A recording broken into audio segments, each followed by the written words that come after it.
Hey everyone, and welcome. Today we're diving into something we all think we know, the British monarchy. But I promise you, once you look past the crowns and the castles, you find this fascinating modern reality of power, purpose, and yeah, price. So let's get past the pageantry and figure out what the monarchy actually is in the 21st century.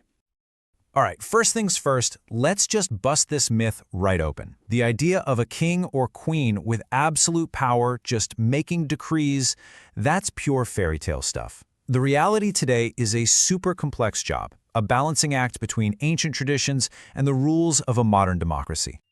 So that brings us to our first big question. If they don't have this all-encompassing power, what political muscle can the monarch actually flex? Turns out it's way more subtle, but maybe more interesting than you'd think. Let's just ask it straight up. We see them at all these ceremonies, their faces on the money, but what's their actual functional role in the government? What really happens behind those closed doors? Okay, the answer starts right here, with this one core concept. The UK is a constitutional monarchy. What that means is the monarch is the head of state, the living symbol of the country. But the actual power to make laws and run things, that belongs to the government that people vote for. And there's this fantastic quote from a 19th century writer, Walter Bagehot, that just nails it perfectly. The sovereign reigns but does not rule. It's the perfect summary. They occupy the throne, but they don't run the government. So what do they do then? Well, their political influence comes down to these three key rights, and they exercise them in these totally private weekly meetings with the Prime Minister. The monarch has the right to be consulted on what's going on, the right to encourage a certain path, and, maybe most importantly, the right to warn against a bad decision. It's about influence, not orders. So really, the monarch is meant to be this non-political anchor. Politicians and governments change, sometimes pretty dramatically, but the sovereign is the one constant. They provide stability and act as this confidential sounding board for whoever is in charge, no matter what party they're from. And this unique political role, it feeds directly into the monarch's main job today, being a national symbol. And trust me, it is a full-time job that involves a whole lot more than just waving from a balcony. This is a really important difference to get. The Prime Minister is the head of government. They're the boss, dealing with politics and policy every day. The monarch, though, is the head of nation. Their job is to represent everyone and embody the spirit of the country itself. And that role comes with a crazy busy schedule. I mean, you've got everything from the huge ceremony of opening Parliament to giving out knighthoods to amazing citizens to welcoming world leaders, not to mention being the country's top diplomat on the world stage. It's constant. And just to give you an idea of the sheer scale of some of this work, get this. That number, over 3,000. That's how many organizations the royal family are patrons of. They lend their support and their platform to causes all the way from tiny local charities to huge global initiatives. So when you put all this together, it creates what experts call soft power. In simple terms, the monarchy is a massive global brand.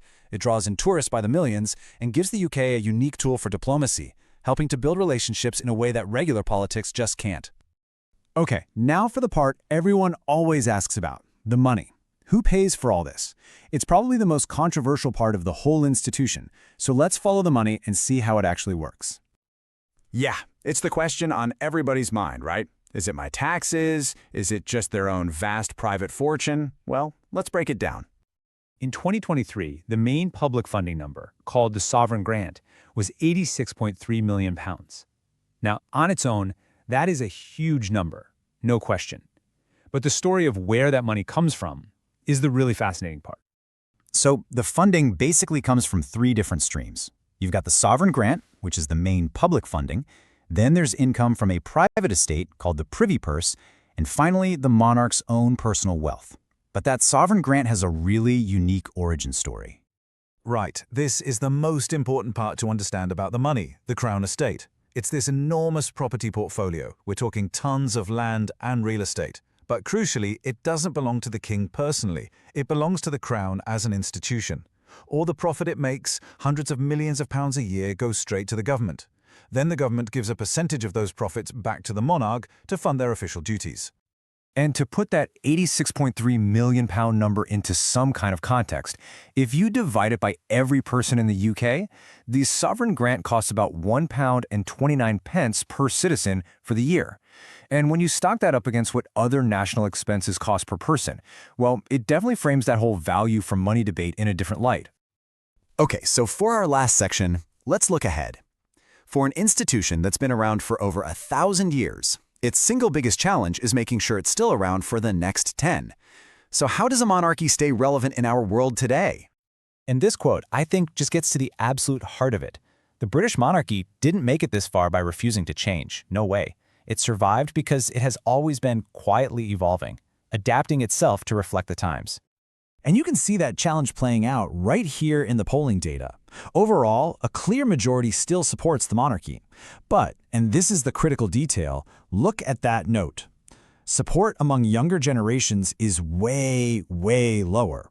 And that is a huge flashing warning light for the future. And that's the bottom line, really.